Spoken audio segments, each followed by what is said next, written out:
Alright, what's up legends? Back at you again with another video from your good old buddy Jay, and today our topic will be about self-critique. Because I think one of the most important things to improving as an artist is to understand your flaws. Once you begin to understand your flaws, you will understand what you need to work on even more to improve yourself as an artist. It's important to do self-reflection and things like that, and taking a look at your art and trying to figure out what you need to do better. Now, you don't want to beat yourself up over every mistake and fixate on every flaw that you have, obviously, but you should have a general idea of what you're lacking and how you want to improve.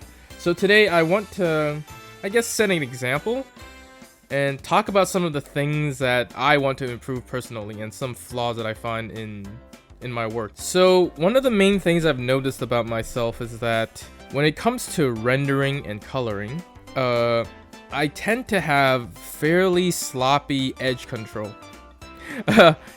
Edge control is, it sounds kind of sus, but in the context of a painting, right?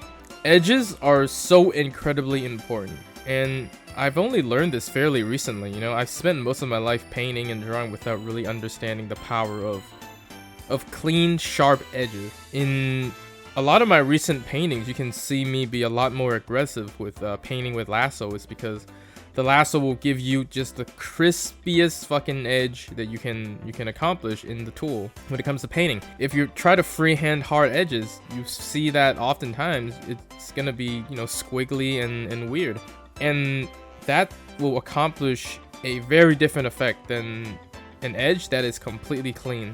And I think the edge problem is a lot more prominent in my paintings, where I try to do the Sakimi style. Because when it comes to rendering and painting complex forms, right? So I'm looking at my Musashi painting, and I'm looking at the stomach and the arm and the thighs.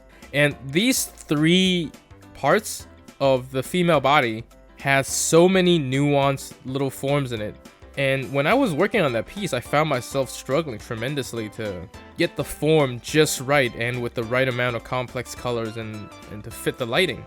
And all that is dictated by edge control, right? Because your edges and the sharpness of the edges will dictate what kind of form you communicate in the final piece. When I take a look, I've definitely gotten a lot better with the Musashi one, but in some of my other pieces, I definitely struggle with it, and that's why the forms end up looking very muddled.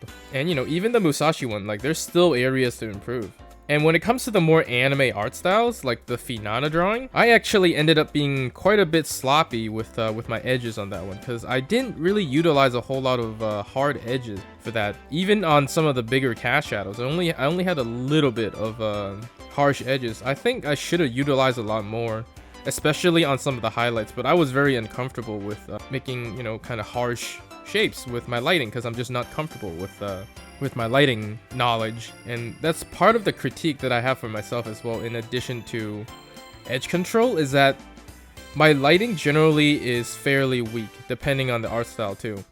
With the Finana one, I think I went a little bit too ham with some of the highlights, and some of the contrast ended up being a little bit weak. When I shift art styles, I kind of muddle up some of the principles that it takes to do those images, and I kind of end up with some of these neither here nor there kind of rendering, where with anime style, I might not properly embrace the more kind of cel shaded look, even though that's one of the biggest strengths of the anime art style, is that you can use these big bold shapes to imply form, and I cannot wrap my head around that sometimes. And I still end up going to my kind of airbrushy, soft painting style, when I should really figure out how to utilize some of these big, bold shapes to imply forms that otherwise would take me forever to paint manually with a soft style. And in terms of core drawing, such as my line art, I'm still having a little bit of trouble with making the lines thin. I feel like everything that I draw just ends up being super thick because I'm super heavy-handed. So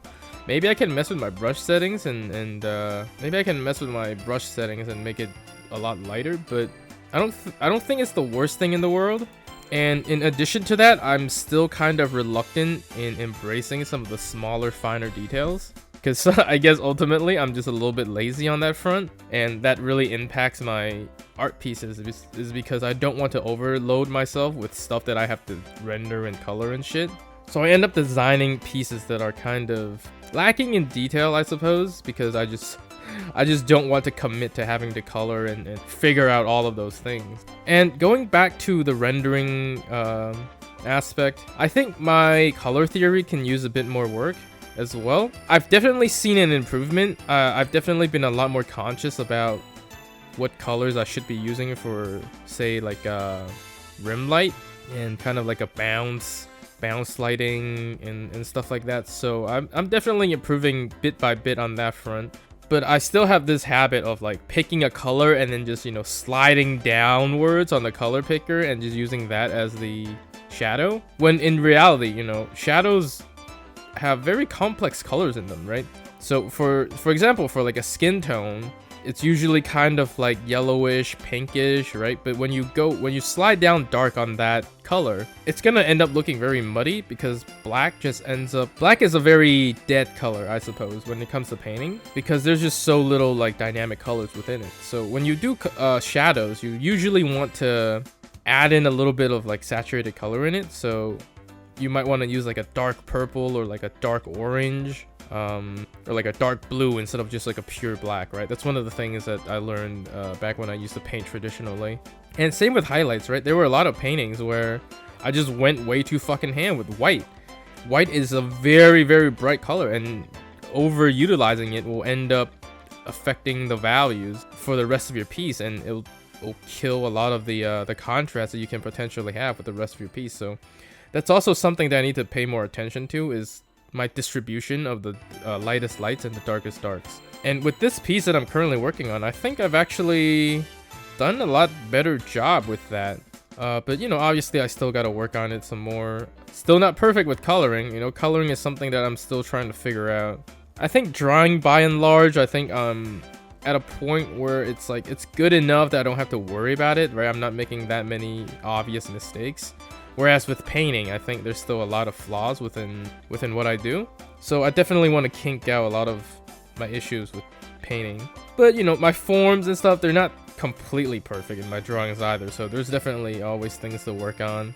And ultimately, you know, speed is still one of the biggest things I have to work on, because I'm constantly looking at references, looking for tools to help, looking up different methods of completing my stuff, even though, you know, that shit should be ingrained in my brain at this point. But I'm still experimenting and figuring new things out, but that's, you know, it's a learning process, and I am steadily improving with every single piece. So it's not like I'm stagnating and struggling in that front. So I don't have a whole lot to complain about regarding that. It's just that I really wish I can produce more work.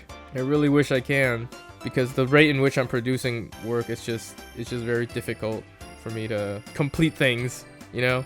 So yeah, again, if you're an aspiring artist, definitely look at your work with a critical eye once in a while. Do not beat yourself up over your mistakes and your issues. Every fucking person has issues when they start out. Everyone has fucking problems when they learn. You know, I've been doing this shit for years. I'm still having fucking problems, and I'm still learning. So use that to learn. Use that to improve yourself. Don't use it to beat yourself up and discourage yourself. Use it to set goals to accomplish. And with that, that's about it for this video. I'm not sure if I'm gonna have anything next week that's more akin to this time lapse. Maybe I'll do another tutorial. Maybe I'll start working on some TikToks or something. But yeah, thanks for watching. I'll catch you next week.